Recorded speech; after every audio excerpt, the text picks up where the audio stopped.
करीब तरीन पहुंच गए, ठीक है, करीब तरीन यानी हॉप्स लेकर पहुंच गए। And then we saw this ripple effect which was breadth first search, okay, alright, and this was a kind of algorithm जो हमने देखा था, ठीक है ना। वो पहले एक वर्टेक्स को विजिट करता है, फिर उसके रिपल इफेक्ट को देखता है, और फिर उसके रिपल इफेक्ट को देखता है, और फिर वो उसके रिपल इफेक्ट को देखता है, ठीक है। और मीनवाइल वो ये पैरेंट सेट करता रहता है, and parent gives us the clue कि for example U to B पे मैंने पाथ पे जाना है, तो वो मैं किस पे ट्रैवर्स करूंगा, मेक सेंस, ठीक है। सो U से B पे अगर पाथ पे जाना है तो B पे उसका पैरेंट सेट हुआ हुआ है, तो मैं उससे पैरेंट पे जाऊंगा, उससे पैरेंट पे जाऊंगा, उससे पैरेंट पे जाऊंगा, और मैं सोर्स तक पहुंच जाऊंगा, डज इट मेक सेंस, ठीक है। ऑलराइट, और हमने इसकी एक और एनालॉजी भी पढ़ी थी कि हम ऐसा भी कर सकते हैं कि एक अरे सेव कर लें, ठीक है, और उस अरे में क्या सेव हो कि जितने भी वर्टिसेस हैं उतने साइज की मेरे पास अरे है, ठीक है। तो सोर्स के पास जिससे आपने डिस्टेंस निकालना है, उसके पास ये अरे बनी है, और वो अरे में क्या करता है, वो जितने जिससे करस्पॉन्डिंग जितना डिस्टेंस निकलता है वो एक्चुअली यहाँ से कर देता है, ठीक है, डज इट मेक सेंस, ठीक है। इस एनालॉजी का एक्चुअली आपके असाइनमेंट के क्वेश्चन में जरूरत है, ओके।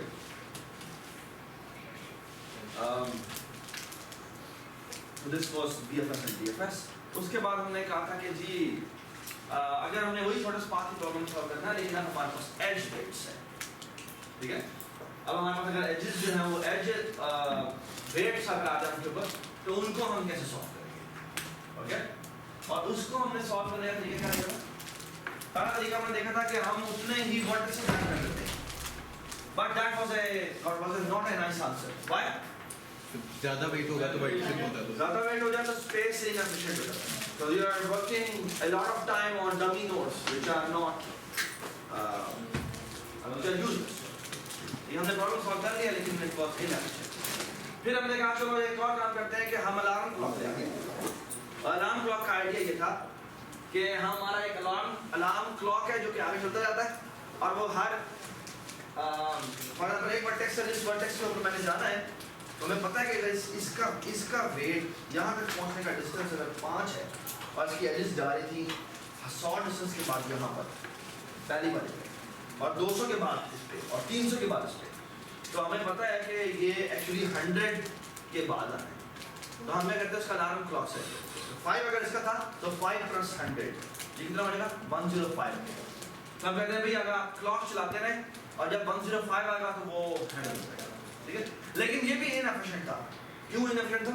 उसके दरमियान जो 104 टिक्स थे वो ज़ाया हो रही थी, सॉरी बहुत सारे क्लॉक टिक्स ज़ाया हो रही है, okay, alright.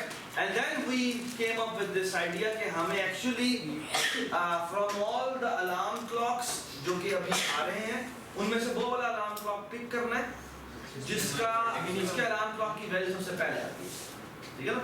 And that immediately gives us A clue कि we need some data structure जो कि minimum वाली property को maintain करे, and then we came up with heap, ठीक है। और heap से हमने जो algorithm बनाया वो था ये, जिसका नाम है Dijkstra। Dijkstra क्या करता है? Dijkstra बस सबको पहले distance infinity assign कर देता है, source को distance 0 कर देता है, और उसको सबको क्यू में डाल देता है, ओके। सबको क्यू में डालेगा तो किस कौन सी क्यू में ऊपर पड़ा हुआ? सोर्स क्यू में पड़ा हुआ है, क्यों? बिकॉज उसका डिस्टेंस जो है अपने आप से तक 0 है। अब फिर हम क्या करते हैं कि वो डिलीट मिन करता है, डिलीट मिन करने के बाद क्या करता है, for all ages going out from here वो इसके ऊपर रिलैक्स करता है, ठीक है। तो रिलैक्स का मतलब प्रॉपर्टी क्या है कि distance of v is greater than distance of u plus distance of those length का, ठीक है, ऑलराइट। और इससे डिस्टेंस अगर डिस्टेंस को अपडेट करता है तो साथ ही इसका वो प्रीवियस की सेट कर देता है, ठीक है। और ऑफ कोर्स उसके ऊपर डिक्रीज की कॉल करता है। व्हाई डिक्रीज की? क्योंकि आप हो सकता है वो मिनिमम हो जाए, ठीक है। तो वो डिक्रीज की करने की वजह से वो हाइफाई अप होके ऊपर आएगा, ठीक है। और डिक्रीज की करने से एट मैक्सिमम कितनी कॉस्ट हमें पड़ सकती है? Log of alright. अगर हम बाइनरी हीप की बात करें, बाद में हम थोड़ी सी मेरे ख्याल में हम टाइम मिला तो हम कुछ और तरह की हीप्स भी पढ़ेंगे, जैसे एक बाइनोमियल हीप होती है और एक फिबोनाची हीप होती है। बड़े मजेदार आइडिया। आई थिंक एक टॉपिक है जो मैं I will try my best कि वो I will try to cover which is called amortized analysis, और उसमें फिर I will try to explain what are these heaps और वो कैसे काम करते हैं। ठीक, उसमें जो इसकी डिग्रीज की कॉस्ट है वो गिवन ऑफ 1 दैट्स रियली आज एक्चुअली इसका एक छोटा सी हाईलाइट मैं आपको दिखाऊंगा जब हम सेट की बात। ऑलराइट, सो हमने कहा डिजिस्ट्रा हमारे पास बेहतरीन चीज़ है, लेकिन उसके बाद हमने देखा कि उसमें प्रॉब्लम क्या था, नेगेटिव एज।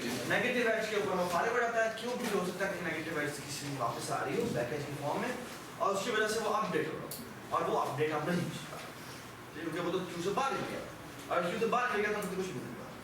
ठीक है, so that was the problem, ठीक है, but that gave us that led us to something very nice कि हमने कहा यार एक बात सुनो, अगर हम थोड़ा सा सोचें कि अगर हमने डिस्टेंस किसी भी वर्टेक्स से किसी भी वर्टेक्स का निकालना है, सोर्स से मैं मिनिमम डिस्टेंस निकालना चाह रहा हूँ, तो एट मिनिमम या एट मैक्सिमम कितने लेंथ का आपका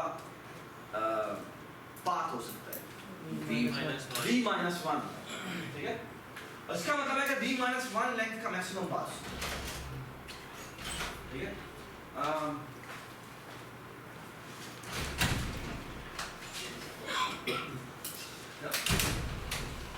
ये प्रॉपर्टी जैसे ही हमने देखी, हमने कहा यार ये तो बहुत मजेदार आइडिया है, जो हमने नेगेटिव एजेस वाला मसला था आप छोड़े, वो नेगेटिव एज वाला जो मसला था वो तो हमारा एक्चुअली सॉल्व हो सकता है, और वो कैसे सॉल्व हो सकता है? क्या है पता है कि भाई ये अपडेट का काम है, ठीक है। हम क्या करते हैं कि हम हर सारी एजेस पे जाते हैं और उनके ऊपर की अपडेट कॉल करते हैं, तो अगर अपडेट होना हुआ तो अपडेट हो जाएगा। सिर्फ और सिर्फ सोर्स को इस वक्त हमने 0 से इनिशियलाइज किया, बाकी सबको हमने इंफिनिटी के साथ किया हुआ, ठीक है।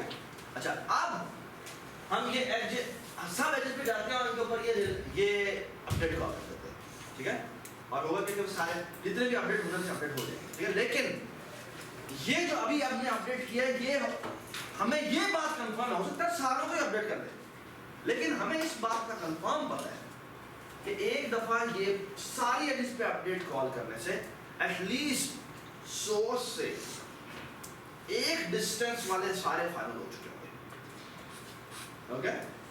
और फिर हमें कहते हैं दोबारा एग्जैक्टली यही अपडेट दोबारा कॉल करते हैं सारी एजेस पे, और ऐसा दूसरी दफा कॉल करने से ये होगा कि 2 डिस्टेंस के एटलीस्ट सारे के सारे सेट हो चुके होंगे, ठीक है। And that gave us such a wonderful idea and led us to this algorithm which is called Bellman-Ford, और वो करता है exactly यही काम। So it runs for b-1 time. Why b-1 time? Because हमें पता है कि जो हमारा breadth first search से जो ripple effect जाना है, वो ripple effect at max n-1 length का होगा, b-1 length का होगा। Does that make sense? ठीक है? तो वो हर एज पे जाकर इसका अपडेट होगा, ठीक है। So that was Bellman-Ford for us, ठीक है। और साथ ही हमने ये भी देखा था कि DAG के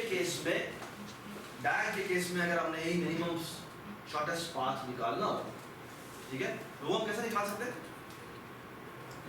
DAG कैसे सॉल्व करेंगे? DAG क्या था? Directed acyclic graph. Directed acyclic graph का मतलब है कि if I do some sort of topological ordering, तो हमारी सारी एजेस फॉरवर्ड डायरेक्शन में जा रही है, ठीक है। और हमें पता है कि मैं अगर एक दफा टोपोलॉजिकल ऑर्डरिंग कर दूं, जो कि मुझे कितना टाइम लगेगा सर? ओ v + e, okay. Topological ordering एक बार होगी तो अब मुझे ये शॉर्टेस्ट डिस्टेंस वाला काम मैं बड़ा आसान से कर सकता हूं कि आई नो द सोर्स, उस सोर्स से जितने मेरे आगे बढ़ जा रहे हैं उनको मैं अपडेट कर देता हूं, ठीक है। और अब ये नेगेटिव एज हमारा कोई मसला नहीं है, क्यों बोला? साइकिल का तो चक्कर ही नहीं है, मसला साइकिल की वजह से आता है कि वो पीछे आ जाए, ठीक है ना। तो यहाँ पर सीन ये है कि वो पहले लीनियराइज कर देता है और फिर वो हर वर्टेक्स पे जाता है और इसकी u के ऊपर uv के ऊपर अपडेट करता है, ठीक है। That gives us a very beautiful algorithm which is much efficient than Bellman-Ford and Dijkstra, ठीक है जी। लीनियराइज मतलब वो उसको लीनियराइज टोपोलॉजिकल ऑर्डरिंग ये यहाँ पे कट किया है, लेकिन you know what it is, okay।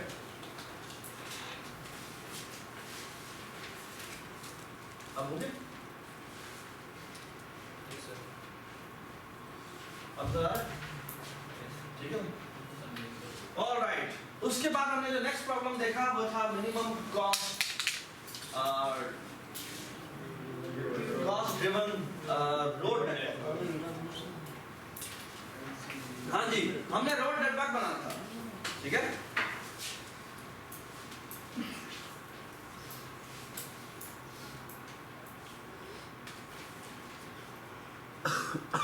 जी, हमने ये रोड नेटवर्क बनाना था। इस रोड नेटवर्क को हमने कैसे बनाया? हाँ? बना लिया था। लास्ट में हमारे आप थे लास्ट में। हाँ? रोड नेटवर्क हमने ऐसे बनाया था कि एक्चुअली हमने कहा कि अच्छा बाद में ये चीज देखी, ये रोड नेटवर्क अगर आपने बना दो तो हमारा डिजिस्ट्रा काम नहीं करेगा। हाँ? डिजिस्ट्रा हमारा काम नहीं करेगा। ओके? क्योंकि डिजिस्ट्रा इज ओनली इंटरेस्टेड कि मैं इस सोर्स से मिनिमम डिस्टेंस पे जाऊँ, ठीक है? वो सिर्फ उस सोर्स को मलहूज़े खातिर रखता है। अच्छा, लेकिन हम जो रोड नेटवर्क बनाने में इंटरेस्टेड है, हम ये इस बात पे इंटरेस्टेड नहीं है कि हमारा किसी सोर्स से डेस्टिनेशन का मिनिमम पाथ बनता है। हम सिर्फ इस बात में इंटरेस्टेड हैं कि ओवरऑल जो हमारे पास कॉस्ट है वो हम बजट बहुत कम है और उससे हम मैक्सिमाइज करना चाहते हैं, तो वो हम कैसे सेलेक्ट करें, कौन कौन सी रोड हमें बना देनी चाहिए सच दैट कि हमारा कनेक्टिविटी का प्रॉब्लम सॉल्व हो जाए, ठीक है। ऑलराइट, डिजिस्ट्रा क्यों फेल होता है उसकी हमने एग्जांपल लिख दी। कौन सी एग्जांपल दी? सर वो 4 नोड, हाँ, एक वर्टेक्स यहाँ रखा, यहाँ रखा, यहाँ रखा, यहाँ रखा, ठीक है।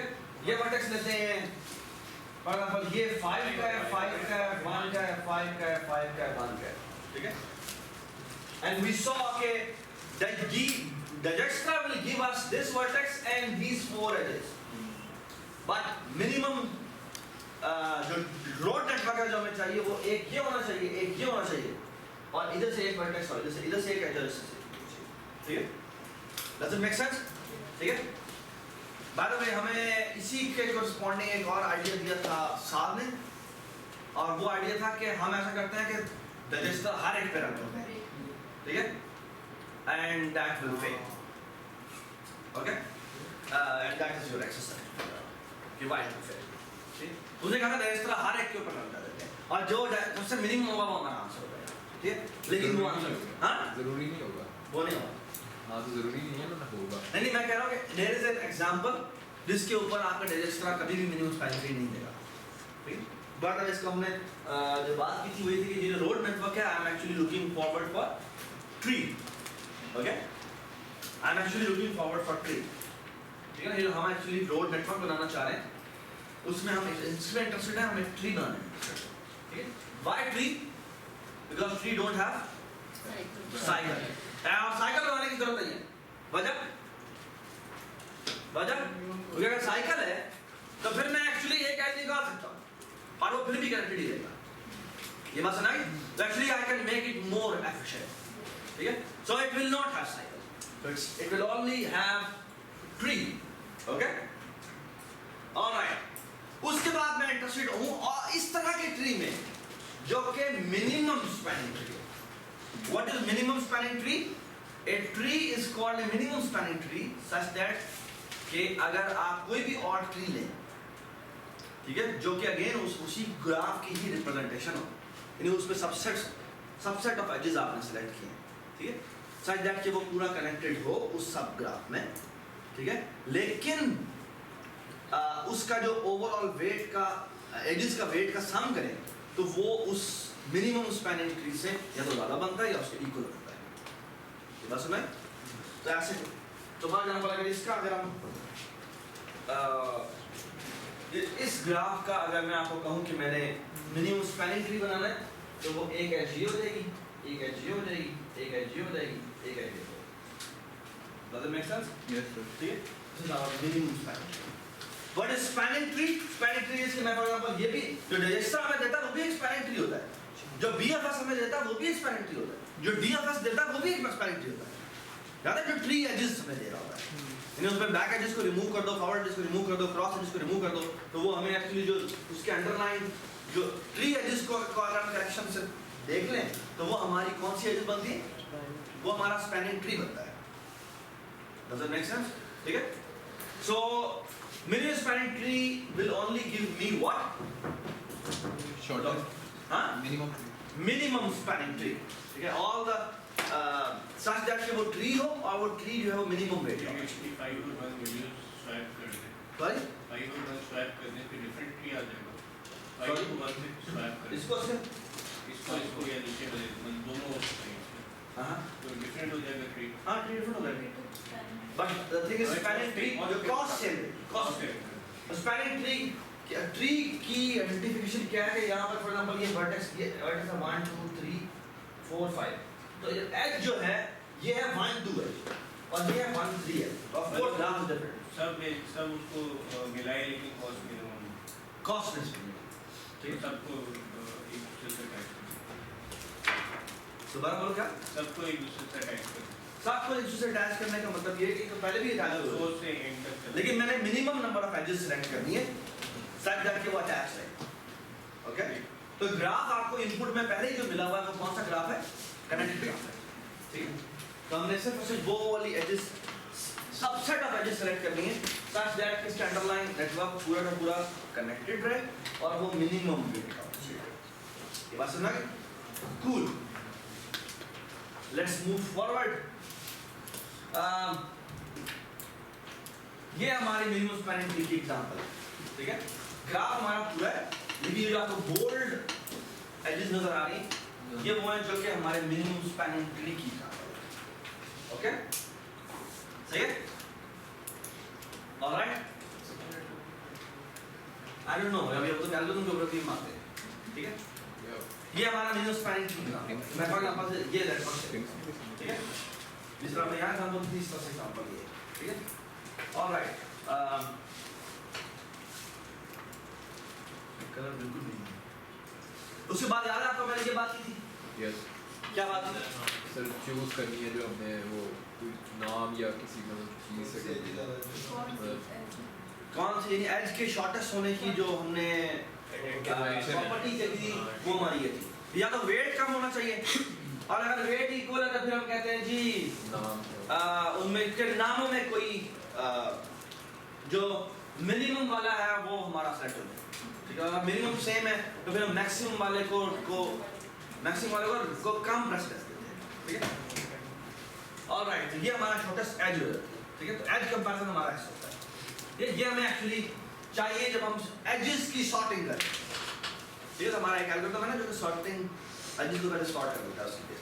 ऑलराइट, चलें जी, हमने एक बड़ी मजेदार प्रॉपर्टी पढ़ी थी और वो प्रॉपर्टी ये थी कि अगर मेरे पास मैं ट्री कंस्ट्रक्ट कर रहा हूं, वो मिनिमम स्पैनिंग ट्री कंस्ट्रक्ट कर रहा हूं, तो मिनिमम स्पैनिंग ट्री कंस्ट्रक्ट करते हुए हमने कहा था कि ये एक ट्री है और ये एक ट्री है। ठीक है, ट्री का मतलब क्या है? यानी ये अभी तक मेरे पास बिल्कुल मिनिमम, ये इन पोर्शंस के ऊपर मिनिमम स्पैनिंग ट्री है और ये इस पोर्शन के ऊपर मिनिमम स्पैनिंग ट्री है। ठीक है, तो जब मैं इन दोनों को मर्ज करने लगूंगा, ओके, तो इस सेट ऑफ वर्टिसेस से इस सेट ऑफ वर्टिसेस के ऊपर एजेस जा रहे हैं। ओके, तो हमने कहा था what will be our safe edge, जो इन एजेस जो क्रॉस जा रही है उनमें से वो वाली एज हम सेलेक्ट करेंगे जिसका वेट सबसे minimum. Okay, and that we called the safe edge. Okay, does it make sense? Everybody understand? ठीक है, और इसका हमने प्रूफ भी देखा था कि ये जो हमारा और that will lead us to minimum spanning tree. Okay, और इसकी हमने बड़ी सिंपल सी प्रॉपर्टी देखी थी और हमने इसका इंडक्शन वाला प्रूफ देखा था। और वो प्रूफ क्या था कि इंडक्शन प्रूफ क्या कहता है? वो कहता है जी मैं फॉर एग्जांपल बेस केस के लिए ये बात ट्रू है, ऑब्वियसली ट्रू है। क्यों ट्रू है? क्योंकि मेरे पास एक ही वर्टेक्स होता है और एक वर्टेक्स के लिए मैंने कोई एलिमेंट सेलेक्ट नहीं की। ऐसी होगा ना? ठीक है ना? और फिर मैं कहता हूं कि अगर मेरे पास फॉर एग्जांपल अब मैं अब मेरे पास k नंबर ऑफ कंपोनेंट्स बन चुके हैं, ठीक है ठीक है। मेरे पास फॉरेस्ट है k, किसका? k ट्रीज का। हर इंडिविजुअली मुझे क्या प्रूव करने की जरूरत है? जब इंडक्शन की तरह काम कर रहा हूं, क्या इंडिविजुअली मुझे प्रूव करने की जरूरत है कि जो k कंपोनेंट्स बने, जो k ट्रीज बने, उन ट्री के बारे में मुझे क्या प्रूव करने की जरूरत है कि ये मिनिमम स्पैनिंग ट्री है अब तक। इंडक्शन ऐसे काम करती है ना। इंडक्शन क्या करते हैं कि हम अज्यूम करते हैं कि k की वैल्यू ट्रू है और फिर हम आगे चलते हैं k+1 की वैल्यू ट्रू है ना। तो हम कहते हैं, लेकिन इसमें जो चीज इंपॉर्टेंट है वो ये कि अगर हम कह रहे हैं कि पहले ट्रीज k थे, तो एक दफा मर्ज करने से वो कितने हो जाएंगे? k -1। यहां पर ट्री मर्ज हो रहे हैं तो वो ट्री एक्चुअली कम होते जाएंगे।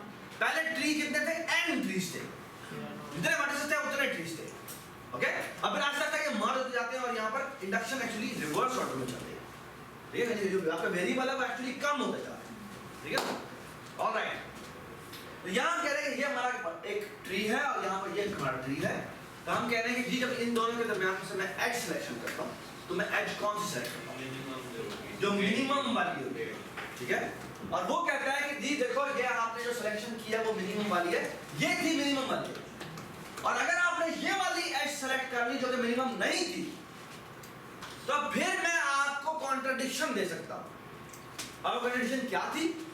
कि इस ट्री का एक मिनिमम वेट होगा जो हमें इंडक्टिव हाइपोथेसिस दिया, और इस सब ट्री का अपना अलग वेट होगा जो कि हमें इंडक्टिव हाइपोथेसिस दिया, ठीक है।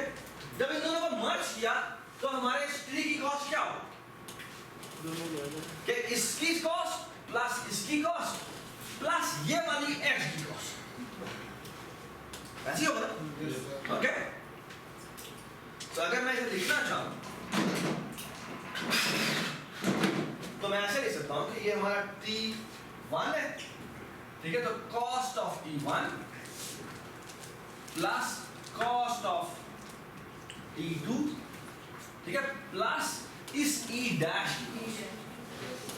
ये बात समझ? ये हमारी इस ट्री की टोटल कॉस्ट की जाएगी जो हमने दो मर्ज। सर वो तो हमने सेफ एज से किया था, मैं वही सेफ एज का प्रूफ दे रहा हूं कि safe edge will always give me a optimal answer. E dash क्या सर? हां, ई डैश वोट है एज है जिसका वेट किससे ज्यादा है। ये वो थी जो कि हमने सेलेक्ट की थी, हमारे एल्गोरिथम ने हमें कहा था, और वो कहता है कि नहीं जी मैं बहुत ही बड़ा तुम खानो, मैं ई डैश सेलेक्ट करूंगा, मैं तुम्हारा ई सेलेक्ट नहीं करता, और वो मुझे मिनिमम स्पैनिंग ट्री देगा, ओके। तो वो कहता है कि अच्छा तुमने अगर ये मुझे कॉस्ट दिया तो मैं तुम्हें इससे रिड्यूस करके दिखाता हूं। वी नो दिस कि cost of E is less than cost of E dash, okay?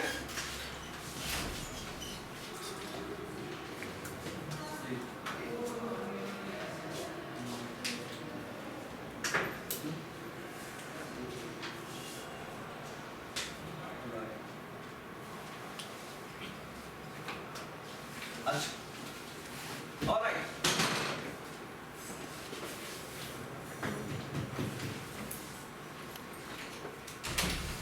तो हमारी कॉन्ट्रडिक्शन कैसे आती है कि मैं कहता हूं अच्छा तुमने अगर मुझे ये ऑप्टिमल दिया तो मैं तुम्हें इस ऑप्टिमल से भी बेहतर करके दिखाता हूं। और मैं बेहतर ऐसे करता हूं कि मैं इस एज को रिमूव कर देता हूं और इसकी जगह मैं ये वाली एज देता हूं। नाउ ये कॉस्ट वैसी की वैसी रहती है, प्लस ये कॉस्ट भी वैसी की वैसी रहती है। ये बाय इंडक्टिव हाइपोथेसिस हमें पता है कि वो हमारी ऑप्टिमल है, ओके। बट ये वाली जो कॉस्ट है उसकी जगह मैं कॉस्ट ऑफ E डाल दूंगा, तो वी नो कि इस दोनों क्वांटिटी में ये दोनों क्वांटिटी सेम है, यस, तो मैं सब्ट्रैक्ट कर सकता हूं, ओके। तो but this quantity is less than this quantity, तो आपने जो मुझे ऑप्टिमल आपके एल्गोरिथम में दिया था मैं उससे भी इसको ऑप्टिमल बना रहा हूं, okay. And that is the contradiction. या आपने तो कहा था जी मेरा मिनिमम स्पैनिंग ट्री है, ये तुम्हारा मिनिमम स्पैनिंग ट्री है, कि मैंने उसको उससे बेहतर बना दिया, ठीक है। तो ये हमारी कॉन्ट्रडिक्शन है, ऑलराइट। तो ये हमने लेमा प्रूफ किया था और हमने कहा था minimum spanning tree contains every safe edge, ठीक है। और इसने हमें, और ऑफ कोर्स एक और लेमा भी हमने प्रूफ किया था कि this does not have useless edges. Useless edges मतलब क्या है? साइकिल, इसमें साइकिल, ओके। इसने हमें बहुत ही मजेदार एल्गोरिथम दिया और वो एल्गोरिथम ये था ओके क्या कहता है? Add all the safe edges and recurse. Square. That's it. One line algorithm. और वो algorithm क्या है कि आपके पास जितने भी vertices हैं पहले सारे अलग है. वो कहता है जी पहली safe edge डाल. Okay? From all the edges, from all the forests जो connect हो रहे हैं उनमें से वो वाली edge डाल दो जो कि सबसे minimum weight की है. ठीक है? यदि अगर पूरा forest है ना, बहुत सारे trees हैं जो आपस में connect हो रहे होंगे. अभी हुए नहीं सर. अभी हुई नहीं है, लेकिन इंडिविजुअली तो पड़े हुए हैं सारे. एंड जो है वो फॉरेस्ट है. वो कहता है वो वाली एज इसके अंदर डाल दो जो कि सबसे मिनिमम वाली है. फिर वो कहता है अगली वाली डाल. उनमें से पहले लेकिन वो वाली एज डालनी है जो कि सेफ वाली है. Does it make sense? ठीक है. तो that's a very very simple algorithm. Okay. और इसका आइडिया बस ये ये ए क्या है? A is a set of edges. शुरू में इसमें सेट क्या चीज है? शुरू में ये एम्प्टी है. मैं थोड़ा इधर कर देता हूं. ये इधर रहेगा. ये अब पूरा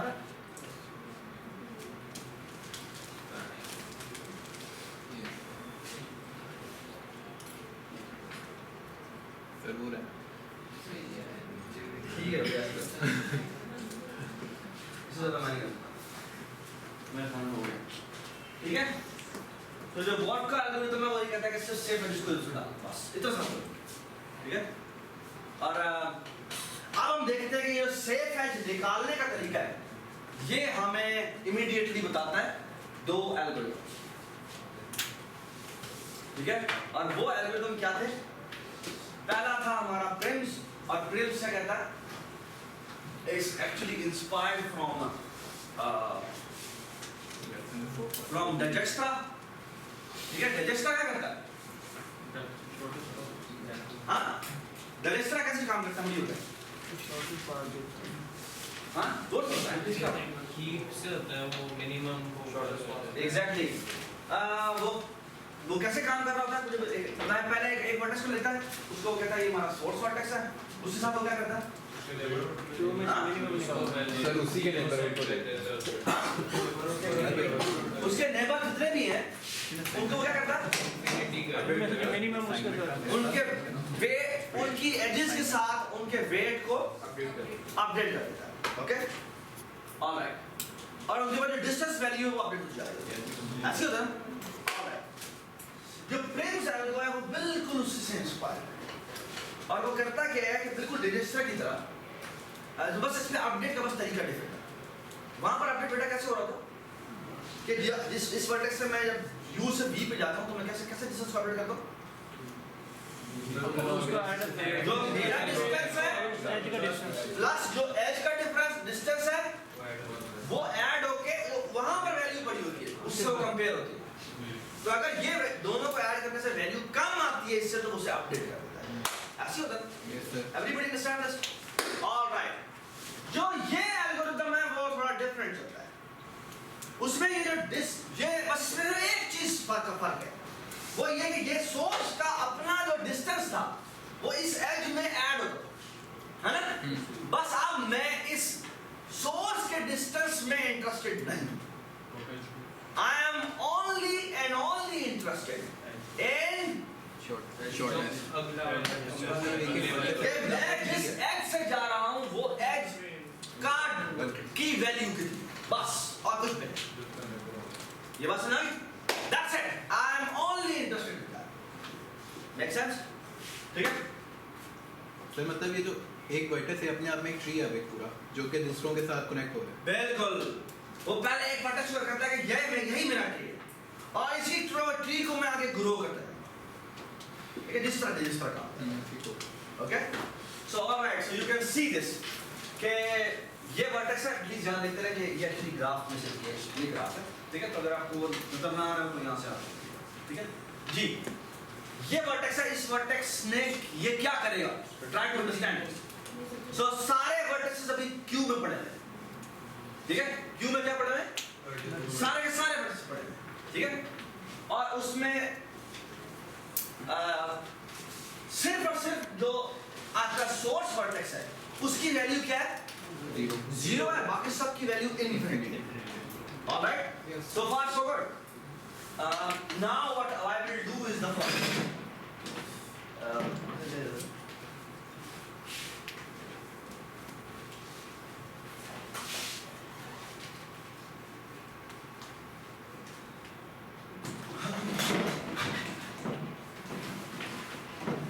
अच्छा ये देखिए, वो क्या करता है कि फॉर एग्जांपल अभी मैं इस पे हूं, मैं इसमें नजर नहीं आ रही तो मैं इस पे बना रहा हूं। तो ये जो वर्टेक्स है, ये वर्टेक्स आपका सोर्स वर्टेक्स है, ठीक? इसका डिस्टेंस 0 है, बाकी जो इससे 3 एजेस जा रही है ना, so what I will do is सारी जो क्यू में पड़ा है, कौन सी क्यू में पड़ा है? क्यू में पड़ा है, ठीक है? लेकिन ये करता क्या है सबसे कि इसमें ना ये सबसे पहले जाकर डिग्रीज की कॉल करता है। डिग्रीज की कैसे करती है काम? डिग्रीज की ऐसे करती है कि फॉर ऑल द एजेस, ये एज बेटा कौन सी वाली लेंथ की है? ये 4 की है, ये 14 की है, ये 26 की है। ये सबको बात सुना? तो अच्छा वो क्या करता है कि इस एज की वैल्यू और इस इधर पड़ी हुई वैल्यू दोनों को कंपेयर करता है। इसकी वैल्यू कितनी क्या है? इंफिनिटी, इंफिनिटी, इंफिनिटी, सबकी इंफिनिटी। ये बात सुना? तो इस एज की वैल्यू 4 थी, इसकी वैल्यू 14 थी, इसकी वैल्यू 26 थी। तो इसको रिमूव कर देता है और इन सारी एजेस जो एजेस की बाहर जा रही है उन सब के ऊपर जाकर आप ये अपडेट कॉल करता है। लेकिन अपडेट कैसे काम करेगा? अपडेट सिंपल सा काम करता है, तो इस एज का वेट और इस पे पड़ी हुई वैल्यू को आपस में कंपेयर करता है। और अगर ये वैल्यू इस वैल्यू से कम है तो इसकी हीप में एंट्री जो होगी वो क्या हो जाएगी? अपडेट। ये सबको बात समझ? Everybody understand this? Okay? So far so good? तो ये इसका मतलब है कि ये यहाँ से एज जो है ये वाला अपडेट हो जाएगा, ये वाला अपडेट हो जाएगा, ये वाला अपडेट हो जाएगा। इसकी जगह बेटा क्या पढ़ा लिखा हुआ है? 4। इसकी जगह क्या लिखा हुआ है? इसकी जगह क्या लिखा हुआ है? हाँ? 26. Okay? So far so good? Everybody understand this? है ना? फिर ये दोबारा सर उधर तो 12 नहीं आएगा क्या? अभी तो इसके ऊपर नहीं आया, मैं तस्वीर यहाँ वाली बात कर रहा हूँ। तो ये बात सारे इंफिनिटी है, जो क्यों से निकल गया?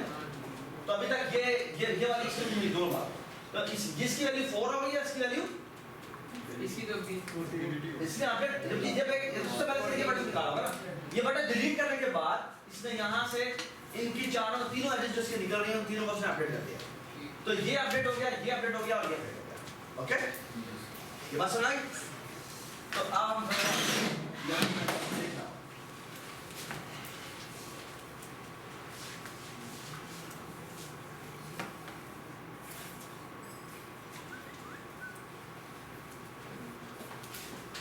चलो ऐसे ही तो अभी तक इसकी वैल्यू 0 है, ठीक है? इन सब की वैल्यू क्या थी? सारी इंफिनिटी थी। लेकिन जब इसने इसको अपडेट मारा तो ये हो गई 4, ये क्या हो गई 14, ये हो गई 14, ये क्या हो गई 26। ओके, अब क्या हुआ? ये हीप से निकल गया,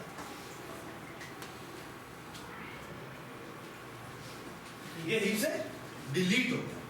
ओके, हाँ जी। अब हीप में क्या पड़ा हुआ है? ये सारे के सारे वर्टिसेस पड़े हैं। किसको निकालेगा वो 4 को बाहर निकालेगा। इट मींस कि ये वाला वर्टेक्स बाहर आएगा और इससे दोबारा अपडेट कॉल होगा। किन के ऊपर अपडेट कॉल होगा? ये अपडेट कॉल होगा, ये अपडेट कॉल होगा और ये अपडेट कॉल होगा नहीं। क्यों? वो कहता है मैं सिर्फ उन्हीं एजेस को देखूंगा जो कि मेरी दोबारा क्यू में आ रही है। I will only look at edges जो कि दोबारा क्यू में आ रही है। ये सबको बात समझ? ठीक है? So it means ये जो एज है वो क्या होगा? ये वाली 12 ये 12 हो जाएगा, ये क्यू 12 हो जाएगा, ये वाला क्यू 12 हो जाएगा। 14 ये पहले ये 14 से ऐड हो रही थी लेकिन अब ये 12 हो जाएगा। और इसके क्या हो जाएगी? ये क्यू। ये बात समझ? All right. So far so good. अच्छा, आप देखें ये है 12, ये है 26, ये है 18। किसको निकालना चाहिए बाहर? 12 को बाहर निकालना चाहिए। ये बात समझ आ गई? तो इसका मतलब है ये वाला 12 बाहर निकलेगा और 12 के बाहर दिस इज आल्सो आउट। मैं जिन को सेकंड करते जा रहा हूं और नहीं होते जा रहा है, ठीक है। तो 12 को आउट करने से कौन सी एजेस अपडेट होगी? क्या ये अपडेट होगी? नो सर, ये अपडेट होगी? नो, ये अपडेट होगी? Yes, yes. यस ये अपडेट होगी। 2, ये डी ये अपडेट होगी? नो। ये 30 है ना? ये 26 है, ये 30 है, ये नहीं। Does it make sense? हाँ तो किसको ये बात है, 12 निकला, इसका मतलब है ये भी निकल गया यहाँ से। अब क्यू में सबसे ऊपर कौन पड़ा? 2 पड़ा। ऑलराइट, सो 2 निकला। 2 निकलने के साथ ही क्या क्या अपडेट होगी? ये 10 ये अपडेट होगी? ये अपडेट होगी? यस। और बस। Does it make sense? अब किसका निकलना है बाहर? बाहर मैं जिन इसको रिमूव कर जा रहा हूं, मैं हाईलाइट कर रहा हूं। ये हो गया और ये भी होता गया जी।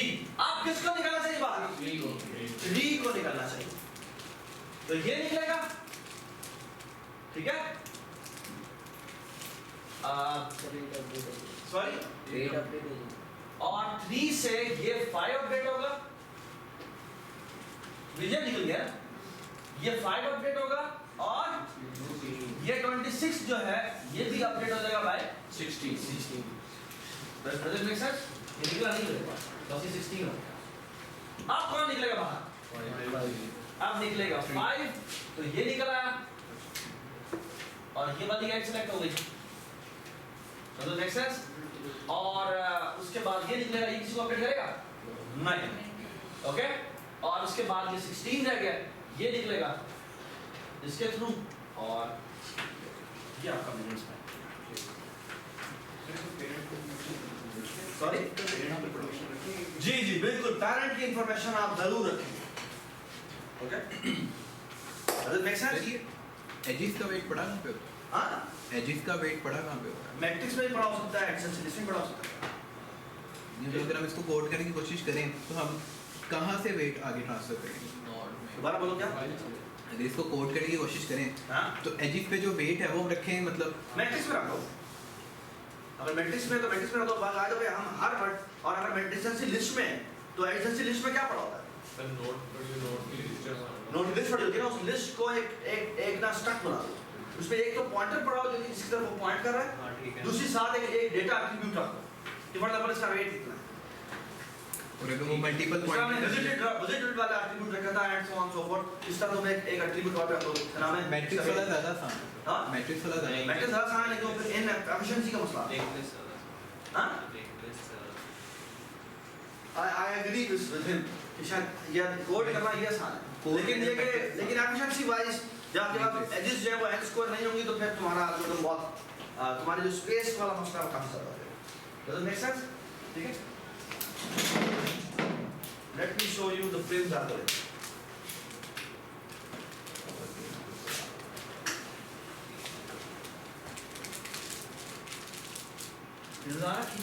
वेरी गुड जी, ये पढ़े और बताएं मुझे कि इसमें क्या समझ में आई।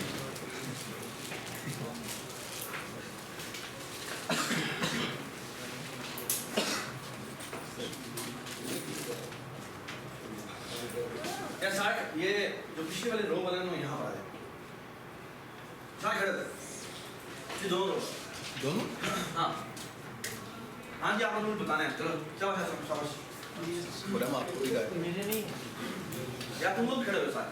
चलो सारी Doing class. हाँ